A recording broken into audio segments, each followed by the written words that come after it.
আজকের সকালটা শুরু হলো একেবারে ব্যস্ততার মধ্য দিয়ে। ঘুম থেকে উঠেই শুরু হলো সাইনুরের একের পর এক বায়না। আসলে সকালবেলার এই অযথা বায়নাগুলোই আমার কাছে খুবই মিষ্টি লাগে। আর আজকের ওয়েদারটাও ছিল ঠিক ততটাই সুন্দর, যেখানে হঠাৎ আমার হাজবেন্ড আমাকে ডাক দিল সেই প্রকৃতির বাস্তব ছোঁয়া নিতে। পরে যে অনুভব আমি করলাম সে কথা শব্দে প্রকাশ করা আমার কাছে অসম্ভব। সেই দৃশ্য ক্যামেরায় বন্দি না করলে হয়তো আপনাদেরকেও দেখাতে পারতাম না। সেই অপূর্ব প্রাকৃতিক সৌন্দর্য দেখতে দেখতেই আমাদের মামের ব্রাশ করা প্রায় শেষের দিক, যেখানে সাইনুরের দুষ্টুমি আর ছোটাছুটি আর সেই বদমাইশি মাঝখানে আমাকে তাকে কিভাবে যে বুঝিয়ে সুজিয়ে ব্রাশ করাতে হয় সেটা আমার ব্রাশ করা 10 বারের সমান।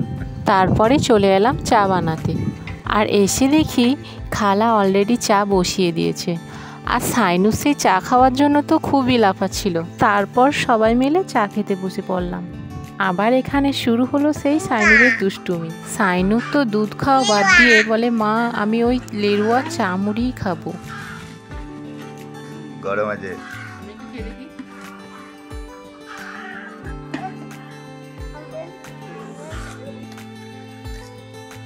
ওরে বাবা রে, ভূতের হাসি নাকি? ওরে বাবা রে বাবা, গ্রাইন্ডিং মেশিনে লাল চাইতে মুড়ি ভিজে লেরুয়া দিয়ে খাচ্ছি আমরা, আমাদের টপ একদম। আমরা সপরিবারে খাই।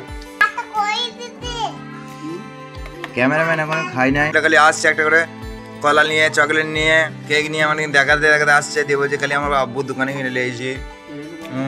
আমি খাচ্ছি। হ্যাঁ, ওর দোকানে জমা আছে, ঠিক আছে। এই যে কত বড় ব্লগার হবে আমি বুঝতে পারছি, না হলে আর কিছু করার নাই গো, কারণ ট্যালেন্ট আমি দেখতে পাচ্ছি। খালি বলছে এটা আমি কলা খাচ্ছি, এইটা আমার আব্বুর দোকানে চকলেট খাচ্ছি। হ্যাঁ ঠিক বলেছে সাইনু।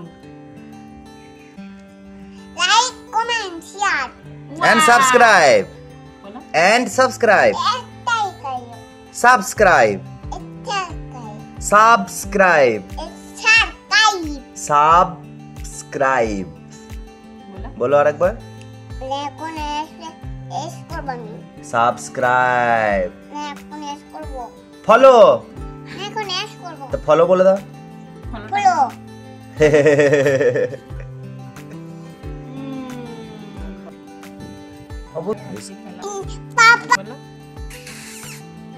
এরপর চা খাওয়া শেষ করে চলে এলাম ছাদে। আর ছাদে এসে দেখি ছাদটা খুবই নোংরা হয়ে আছে, তাই ঝাড় দেবো বলে ঝাঁটা বের করতে গিয়ে ভয় পেয়ে গেলাম, কেননা ঝাঁটাটা এমন জায়গায় ছিল যদি কিছু ঢুকে থাকে, তাই ঝাঁটাটা নিয়ে ছুঁড়েই দিলাম। আপনাদেরকেও বলছি, যদি এভাবে ঝাঁটা কোথাও ভরা থাকে তাহলে নিয়েই হাতে নিয়ে নেবে, কেননা এই ঝাঁটার ভেতরে অনেক কিছু লুকিয়ে থাকে, যেমন টিকটিকি, আরশোলা, আর যেটা দেখলে আমরা মেয়েরা খুবই ভয় পাই।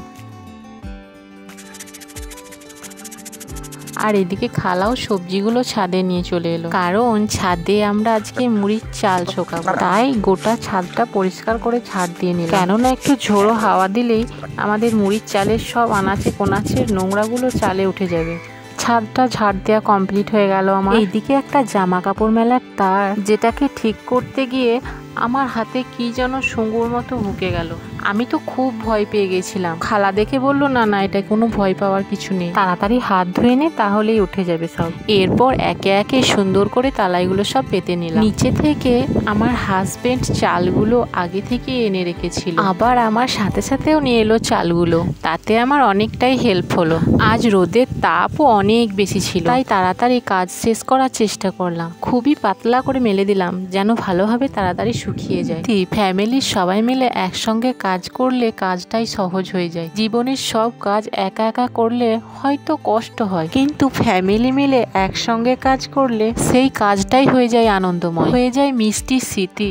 আজ সকালে ছোট ছোট মুহূর্ত আমাদের জন্য কত বড় সুখ বয়ে আনলো। সাইনুরের বায়না, সকালের চা খাওয়া, ছাদ পরিষ্কার করা, চাল মেলার মতো সাধারণ কাজও পরিবারের ভালোবাসা থাকলে অসাধারণ হয়ে ওঠে। এভাবেই আজকের সকালটা কেটে গেল। ভালো থাকবেন, সুস্থ থাকবেন, দোয়া করবেন। আল্লাহ হাফেজ। আবার দেখা হবে পরের ভ্লগে নতুন কোনো গল্প নিয়ে। ভিডিওটা কেমন লাগলো কমেন্টে জানাবেন।